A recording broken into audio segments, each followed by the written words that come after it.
Pump বসানো হলেও জলের সমস্যা, কাজ বন্ধ করলেও এলাকাবাসী। নমস্কার, আপনারা দেখছেন ঘাটাল নিউজ। আমি আপনাদের সঙ্গে কুসুমিতা রায়।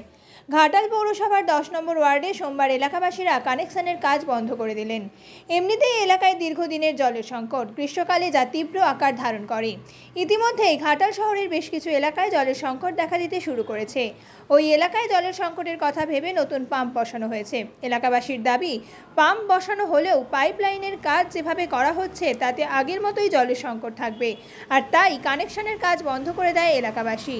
ঘটনাস্থলে যায় ওই ওয়ার্ডের কাউন্সিলর কিশোর দলুই। তিনি আশ্বাস দিলে ফের চালু করা হয় কাজ। রাজনীতির গিমিক আছে, এখন সারা বছরে কাজ হয়নি। এই পাম্পটা আজকে দীর্ঘদিন ধরে হয়ে পড়ে রয়েছে, পাম্প কানেকশন দেওয়ার সময় হয়নি। এই ভোটের সময় কানেকশন দিতে এসছে ভোটের বাজারে। তো ঘটনা হচ্ছে যে এই এলাকার মানুষের কাছ থেকে সই সাবুত নিয়ে যে এই এলাকার মানুষকে জল দেওয়া হবে, এই রকম প্রতিশ্রুতি দিয়ে কাউন্সিলর এবং তার যারা সহযোগী রয়েছে শাসক দলের, তারা প্রতিশ্রুতি দিয়েছিল যে এই এলাকার মানুষকে জল দেওয়ার জন্য এই পাম্পটা এখানে গাড়া হচ্ছে। তো সেই মতো পাম্প গাড়া হয়েছে। আজকে হঠাৎ করে শুনছি যে আমরা এই শাখাগুলোতে কোনো লাইন যাবে না, দোলইপাড়ার দিকে যাবে না, এই দিকে যাবে না, ভুঁয়েপাড়ার দিকে যাবে না, শুধুমাত্র মেল লাইনে গিয়ে খোঁজা হবে পাইপে। এটা আমরা আজকে শুনতে পাচ্ছি। ওয়ার্ড সভাপতি নাকি এরকম কথা বলেছেন। তো এই ব্যাপারে আমরা সবাই দলমত নির্বিশেষে, এই মেয়েরা বাড়ি থেকে বেরিয়ে এসেছে কারণ জলের প্রয়োজনটা তাদের বেশি। তাদেরকে সকাল সন্ধ্যে জল নিয়ে কাজ করতে হয়, রান্নাবাটি করতে হয়, বাসন ধোয়া, কাপড় কাচা করতে হয়। তারা আজকে বিক্ষোভ দেখাতে এসেছে, যারা আজকে দীর্ঘদিন যাবৎ এই এলাকাতে বাস্তুতে তো জল উঠেইনি, রাস্তার ট্যাপেও জল পাওয়া যাচ্ছে না।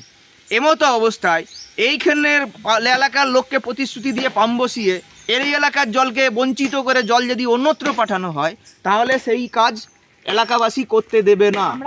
আর সেই হিসাবেই মেয়েদের আজকে আপত্তি যে আগে শাখাগুলোর কাজ করা হোক, যেখানে প্রতিশ্রুতি দেওয়া হয়েছিল, তারপরে মেল লাইনের কাজ করা হোক, তাতে তাদের আপত্তি নেই। এই আপত্তিতে শাসক দলে দলমত নির্বিশেষে, শাসক দল, তৃণমূল, বিজেপি, কংগ্রেস, সিপিএম যারা আছে, সবাই একমত হয়ে একজোট হয়ে এই আজকে বিক্ষোভ দেখাতে এসেছে। এখানে কোনো দলমল কিছু নেই, কারণ জল সবার প্রয়োজন। তৃণমূলেরও প্রয়োজন, সিপিএমেরও প্রয়োজন, কংগ্রেসের প্রয়োজন, বিজেপিরও প্রয়োজন। দলমত নির্বিশেষে আজকে এই বিক্ষোভ দেখাচ্ছে। কাউন্সিলরকে আমরা জানিয়েছিলাম, উনি আপাততভাবে বলেছেন আজকে পৌরসভায় নাকি ওনাকে ডেকে মিটিং আছে, সেই মিটিংয়ে তিনি আমার দিকে আশার বাণী শোনাচ্ছেন যে হয়তো কাজ হতে পারে। কিন্তু যেটা লিখিতভাবে আমাদের কাছ থেকে সই করিয়েছিল যে এই এলাকার মানুষকে পরিষেবা দেওয়ার জন্যই পাম্পটা বসানো হচ্ছে, সেই লিখিত প্রতিশ্রুতি যদি তারা না রাখতে পারে, তার মুখের কথা আমরা বিশ্বাস করবো কি করে? অতএব তাকে কাজ করে আমাদেরকে দেখাতে হবে, তবেই আমরা তাকে বাহবা দেবো। জলের সমস্যাটা দীর্ঘদিনে। তো যখন আমি 2022 সালে ভোটে জিতে এলাম, তারপরে আমাদেরকে পৌরসভা থেকে আমাকে প্রথম আপনার এলাকায় একটা পাম্প আমরা দেব, এবং বিস্তারিতভাবে জানতে পারলাম যে বীরসিং ডেভেলপমেন্ট অথরিটি থেকে আমাদের এটা দিয়েছে। যার কারণে এবার পাম্পটা যখন দেয়, পাম্পটা বসানো নিয়ে একটা চিন্তা ভাবনা ছিল, জায়গার ব্যাপার ছিল।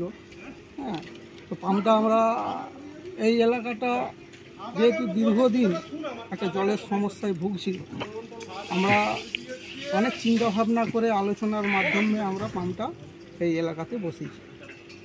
এবং এই এলাকাতে বসেছি মানে যে এই এলাকা উপকৃত হবে, বাকি কেউ জল পাবে না। অন্য ওয়ার্ডের আরও অন্যান্য এলাকা আছে, সেখানে জল পাবে না, এটা আমাদের ব্যাপার না, এইটা বিষয় না। আমি চাই একটা পাম্প থেকে সমস্ত লাইনে যোগাযোগ হয়ে যেন পুরো এলাকা, পুরো ওয়ার্ডবাসী জল কষ্ট না পায়। আমাদের বিশেষ করে পানীয় জলের সমস্যা। পানীয় জলটা এমন অবস্থায় পৌঁছেছে যে পানীয় জলটাকে আমাদের অন্যান্য কাজেও ব্যবহার করা হচ্ছে। হ্যাঁ, সেই হিসাবেই আমি চাই এই এলাকা সমেত গোটা ওয়ার্ডবাসী যেন জলটা স্বচ্ছতার সঙ্গে ব্যবহার করে বা স্বচ্ছ জল পায় পানীয় জল হিসাবে। এইটাই আমার লক্ষ্য। দেখুন, যে সমস্ত জায়গায় জানানো হয়েছে, এরা তো আমার পক্ষ থেকে কোনো ত্রুটি নেই। আমার পক্ষ থেকে কোনো ত্রুটি নেই। আমিও এটা নিয়ে ওয়াকিবহাল আছি এবং আমিও জানিছি, যেখানে যা জানালে হয় আমি উপর নেতৃত্বের কাছে বা আমার পৌরসভায় আমরা দরবার করেছি আর জানিয়েছি যে জলটা যেন আমরা স্বচ্ছভাবে পাই। সেই কারণে যখন যেখানে দেখেছি যে জলের সমস্যা, যেই এলাকায় সমস্যা, সেই সময় আমি যথারীতিভাবে চেয়ারম্যানকে আমি বলেছি এবং সেই সময় অন্তত আমরা ট্যাঙ্কের ব্যবস্থাটা একটা অস্থায়ীভাবে ট্যাঙ্কি, যে জলের ট্যাঙ্কি, সেই ব্যবস্থা সঙ্গে সঙ্গেই করে নিয়েছি। এর জন্যে মোটামুটি পানীয় জলটা সেই রকম সমস্যা হয়নি। হয়তো কোনো এলাকায় জল পাওয়া যাচ্ছে না, জল পড়ছে না। এমনিই তো গরমকালে এই যে চাষাবাদের সময় এমনি লেয়ারটা নেমেই যায়, চরচর করে, মানে তরতর করে নেমে যাচ্ছে লেয়ারটা।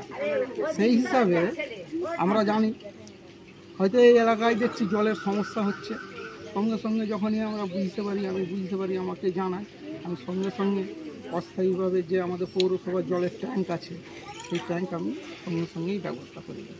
ঘাটাল মহকুমার আপডেট পেতে ঘাটাল নিউজ ইউটিউব চ্যানেলটি সাবস্ক্রাইব করুন এবং ঘাটাল নিউজ ফেসবুক পেজটি লাইক ও ফলো করুন।